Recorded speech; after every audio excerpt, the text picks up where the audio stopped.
जब से चहती बिहार के चढ़ाई भइल बा। अरे जिया प्यास हट हट। तब से हमारो जवनिया फुलाई गइल बा। हे राजा जी कुछ दिन छोड़ के कटनिया तू घरे रह राजा जी। अरे काहे हो देह से रगड़े के देह बेरा ही गइल बा।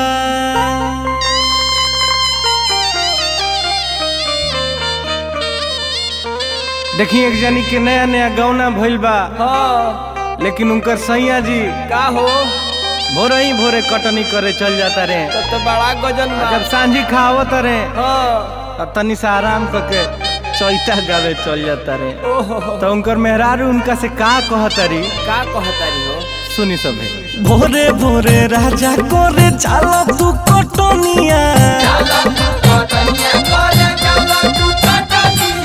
रोवे लायो कहले हमर सेज पो जवनिया।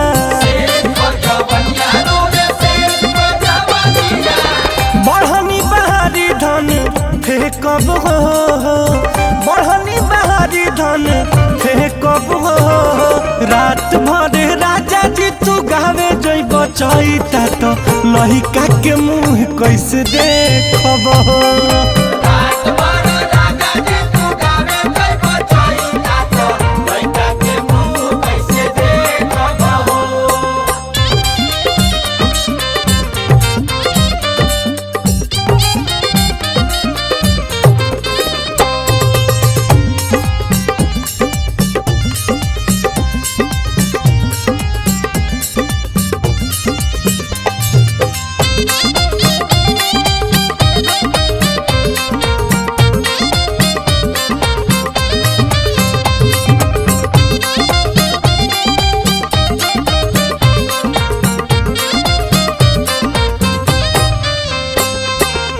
देह रसियाइल बा मन लसियाइल बा बहुत पछुआ बहरिया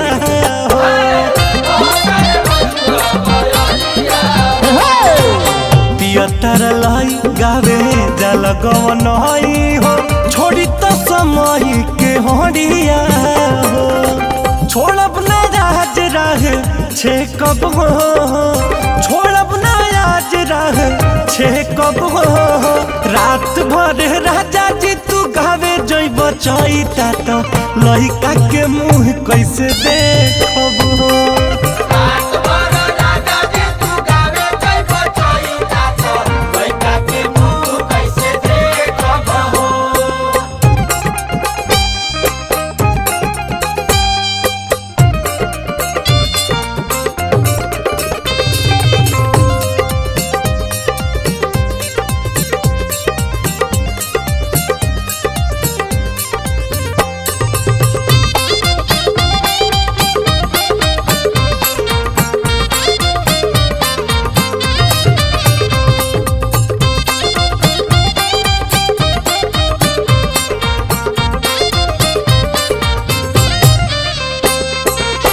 साबुन लगा के हो ऐमी नहा के हो जमी जाए पंकज रोआ के हो।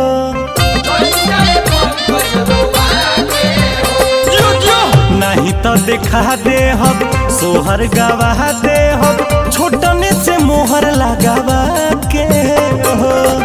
देवराजित सब में फेंकब हो ओकरे तवा पर रोटी से कब हो। रात भर राजा जी तू गावे जइब चैता तो लहिका के मुँह कैसे देखब हो।